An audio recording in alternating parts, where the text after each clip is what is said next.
Picked up a new knife. I've been wanting a new pocket knife for a while. I unfortunately don't make pocket knives. One of these days I will. Anyways, I saw this. It is a Kershaw model 6031. It is a collaboration with Emerson. And I do love the Emerson Wave. What a cool feature. Comes out of your pocket lightning fast. As you pull it out, catches on the inside of your pocket and it just deploys on the way out. How cool is that? Really awesome feature. Another thing that I liked about this knife when I was looking at pictures online was the handle shape. It really is reminiscent of the Forster that I just made for myself. It's got a nice finger groove for your index finger, and then the rest of the handle is relatively benign, nothing too crazy. It just gives you a nice purchase on the knife. It's really comfortable, and looked like it had a good spot for your thumb to rest in a pinch grip, which I use a lot. Now, when I first pulled this knife out of the box, I gotta say I was not super happy with the entire package. My first gripe with the knife was actually the tension. And I know, petty, small, easily fixed, but still kind of annoying. This was way too tight here at the pivot. I mean, so tight that it was literally hard to open. The first time I went to go pull it open, my hand slipped right off the oiled blade. And then I would put it in my pocket just to test the little wave feature. And I was thinking, okay, maybe they want it tight because it, hangs up better. It comes out faster. I don't know. Anyways, I went to go put it in my pocket and the wave feature didn't even work because it was way too tight. Like I said, easy fix. Took a screwdriver, backed it off. I'm in business now. No big deal. The second issue that I noticed right off the bat was the lockup. And this was literally dangerous. It did not really want to lock up. There was almost no contact between this liner, this frame lock, and the actual blade itself. I mean, it was a hair's width of contact. I can't even get it to do anymore because I've worked it in now. But anyways, I deployed it with my thumb after loosening the pivot, and I looked at it, I was like, wow, there's nothing there. So I literally smacked the back of the spine, and it overcame what little contact it had. So what did I do to fix it? Nothing too big. Constantly opened it a few times hard. Pushed hard on this lock bar to kind of force it to engage a little bit more. Now it's fine, but it definitely was not fine out of the box. It needed some attention. If you weren't so privy to, if you were a new knife owner and you just were playing around with it, you would have never known. Now it probably would have worn in by itself, but still didn't scream of quality. Another gripe that I had with the knife was the centering. Now, I'm not super snobby on the centering, but this one literally is so off kilter that the blade touches the frame right there at the tip. You can see it. You can hear it.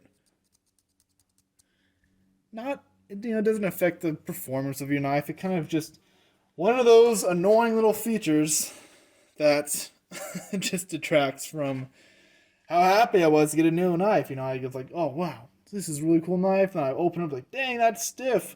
Holy cow, it doesn't lock up. Oh, the centering is atrocious. And the color. This is another small issue, but a personal one. And online, this kind of looked like a coyote brown, a dark earth. There's some weird red purplish hues I'm getting in the daylight. It's just kind of a funky color. And it's completely personal. It doesn't affect the quality of the knife. It's just one of those things that almost made me return this knife. I was like, dang, not the color alone, obviously, but the overall package deal that I'm having to deal with of, man, it's just weird. It's just weird color. I'm going to have to change it. It's an annoyance that's large enough to warrant a change for me, as is this dumb skull. Is that Emerson? Is that your logo, Emerson? Holy cow. I don't think it's Kershaw's. I've never seen it before. I didn't notice it online. Not that would have stopped me from buying the knife because it's an easy fix. However, I don't want a skull in my pocket. I mean, come on. Skulls? What is this, like middle school? I don't know. If you like skulls, I apologize. Not really, though. You shouldn't like skulls. That's just dumb. Moving on to another aspect of this knife that I wasn't super keen with is the deployment. It just seems a little, I don't know, lazy. And it could just be the weight of the actual blade itself. It's a bigger knife for sure. And when you swing this open, it's just slow. I don't know if that deployment seems slow to you, but it is slower than other knives I've had in the past. But that is not a big issue. What is a bigger issue to me is the freaking belly on this blade. And I knew looking at it, I was like, this is not exactly what I normally go for. It does seem to have a very large belly, but I think I can make it work. And I still do think that, but not as it sits. It is just, holy cow, the belly just keeps going and going and going and going past the spine of the blade. I mean, they put this harpoon in here. One, for looks, guaranteed. For two, so they could just keep going. That so much so to where the point where I want the point to actually be, it's almost flat. I mean, there's not even belly right there. It's just literally a flat. It's like you just took this and moved it right here. I mean, this is crazy. When you're going to use I'm using this knife for a utility knife. I want to have really easy access to the tip. That's what you use when you're opening boxes, when you're scoring something, when you're trying to cut something that's on a table, you use the tip of the blade. Normally on a knife, like on this one, 45 degree, you get great control, you have good ergonomics, you have easy access to that tip. On this one, you need to go perpendicular to whatever it is you want to cut just to access that tip. I mean, it's not here. No. Oh, now you're at the tip. Now you can use it. But at this point, it is just unergonomic, uncomfortable. Don't have a lot of support when your hand is that high and you have that much leverage. So that's going to get fixed. I'm thinking what I'm going to do, honestly, is take this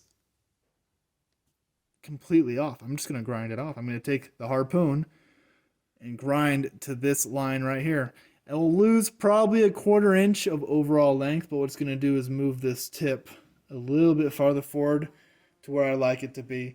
Now, I wish I could come in and actually, just grind off some of this belly here. Unfortunately, with this saber ground, hollow ground knife, it's a saber ground with a hollow ground, I don't have any contact wheels. I don't have any way of reducing the stock back if I were to take it, take some material off. I don't have any way of reprofiling the blade to where I want it to be. So that will have to stay, unfortunately, but it will be better than it is now. The other part of this knife that kind of bothered me was the jimping. Now, I thought with a good pinch grip in here, good placement, you're just going to be really comfortable. But as I go to use it, the jimping on the frame, I'm fine with. It's not perfect, but it's usable. The jimping on the knife, I think they probably did a great job at first, but then, I don't know if you can tell, it's all rounded. So your thumb just shloop right off. Zero traction whatsoever. That's going to need to be changed. Easy enough. I'll come with the Dremel, whack off the top of these, and it will give me an excellent bite right here in my thumb so it stays where I want it to be. Let's go do that right now. Just got a quartz grit sanding drum on here.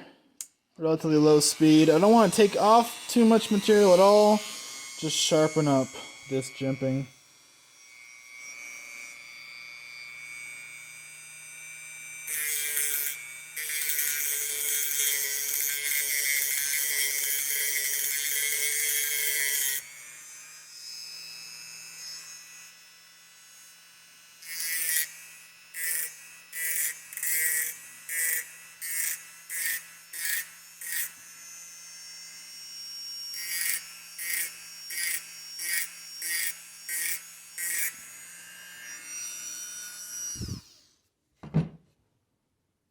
Let's see if that's any better.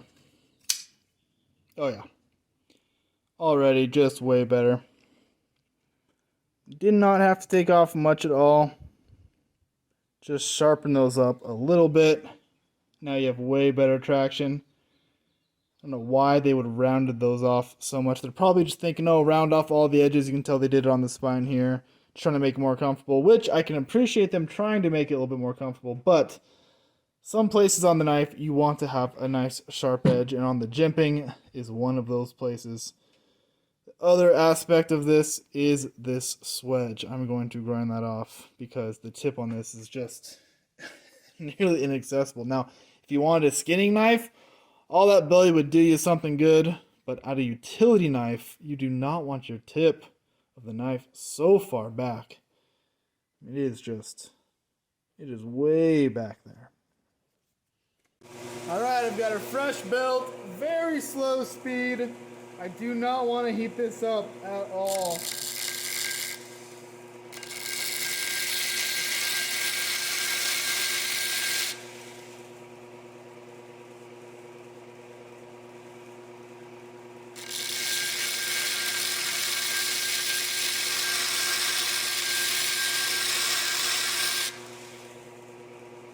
Keeping it wet, keeping it cold.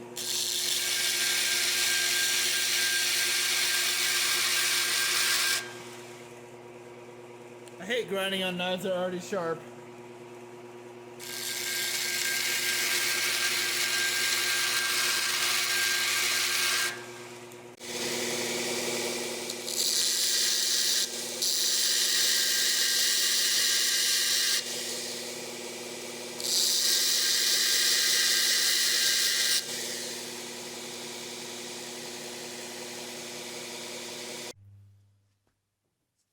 Finished taking care of. You can see I didn't go quite all the way to that line, just slightly above it. And I can already tell you I like it so much more. One thing, you don't have to go nearly as far forward to reach the tip. I think it looks way better. It's almost buoy-ish. I'm half tempted to take this and just give it a slight buoy shape. But for now, I'll leave it as be. Kind of round off the corner so there's no sharp angles. Got rid of the burr. The angle at getting to that point, getting to that tip, is now just so much easier. I like that one. And while I was on the grinder, I just decided to say bye-bye to that dumb skull motif. I still have it up here, but at least it's not hanging out of my pocket all the time. And then while I was doing that, I decided that this centering just annoys me enough to try a simple solution. Sometimes you can get away with actually loosening up the frame screws, tweaking the blade a little bit, and giving it a retighten. So, by we I mean me, going to give that a quick shot. I hate having magnetic screwdrivers up here on the table because obviously it's covered in shards of whatever metal that is, probably steel, and then I end up getting these nasty splinters. Anyways, let's get rid of that. And let's try this. So I'm going to loosen up, let's just try these two up first.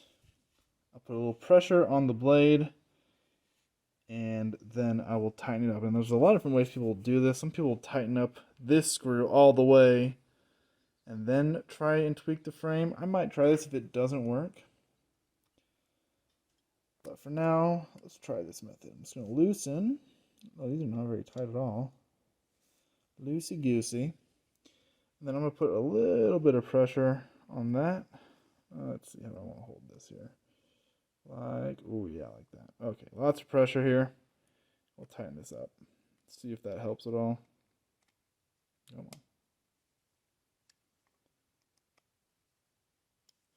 on. Moment of truth, and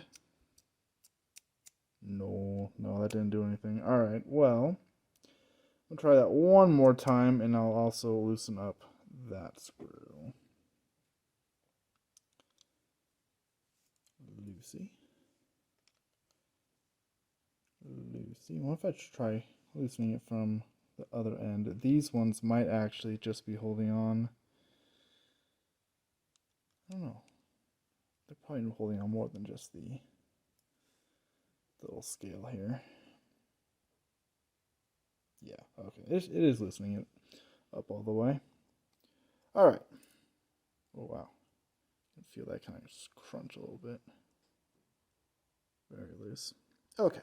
Pressure on knife. These all retighten here.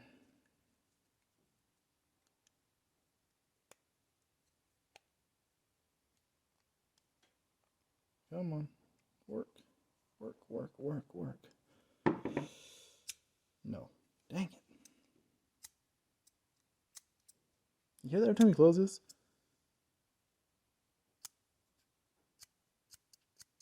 It's like scissors.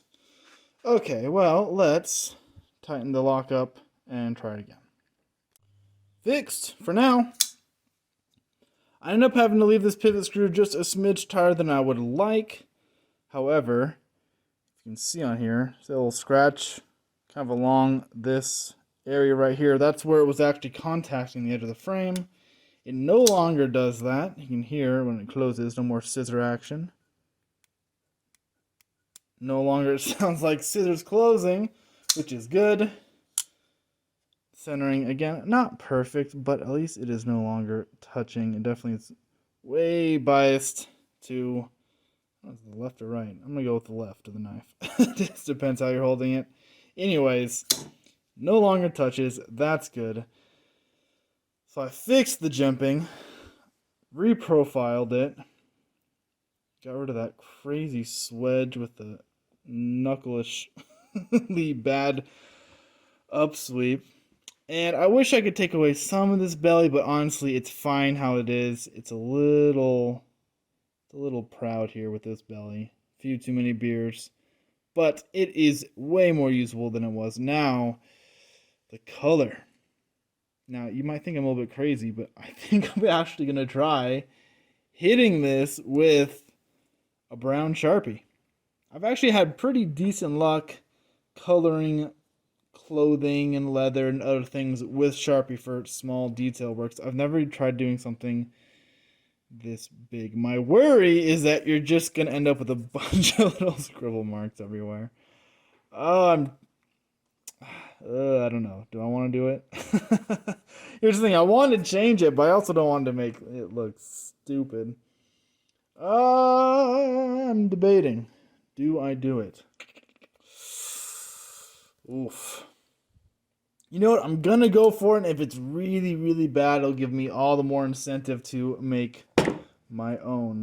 So let's go find that brown Sharpie. It's in here somewhere. I'm going to start way down here. Just in case this looks idiotic. I'm actually going to go do a test run. So I'm going to try and color the inside of this lanyard loop. And if it sticks and holds, I will come back and do the rest. If it looks dumb and doesn't hold, just wipes off later down the road after it dries, I'll know that it was not meant to be Sharpied. Oh, I'll do a little more. Just a hair around this.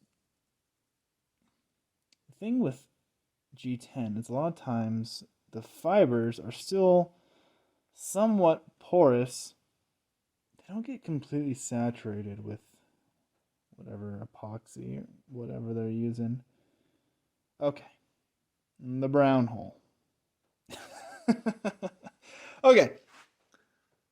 We'll see. I'm going to let this dry. I'm going to come back in and just see if it can wipe off or smudge off after it's dried. If it just smudges off, I'll know it didn't really take into this G10 material. If it kind of holds it, I will attempt to do the rest. Just came back from walking the dog. This was in my pocket the whole time. It is dry. There's no mark in my pocket. It's not coming off. So, Godspeed. Let's give it a go. Oh, don't mess up too much. Start low.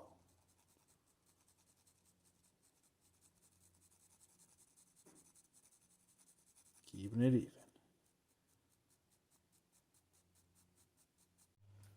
Well, look at that. The old Sharpie finish. Not too shabby, not too shabby.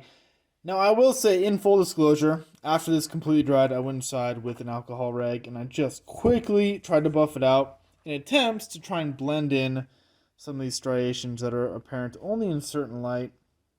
Up here, it's probably the worst. Now, it kind of has this worn finish to it, which I actually really like. But this knife went from something I literally filled out the return form for. I was so disappointed in it.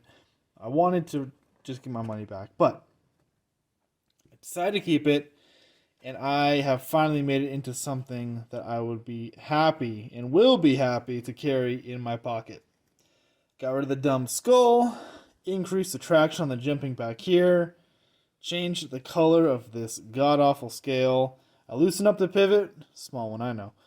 But most importantly was I was able to reprofile the blade to make it so getting to that tip is a lot easier, a lot more ergonomic, a lot more supported. And then I did wear in the lock here too, so the engagement there is much better. Cool knife. Now, this is how they should have shipped it from the factory. Thanks for watching, guys.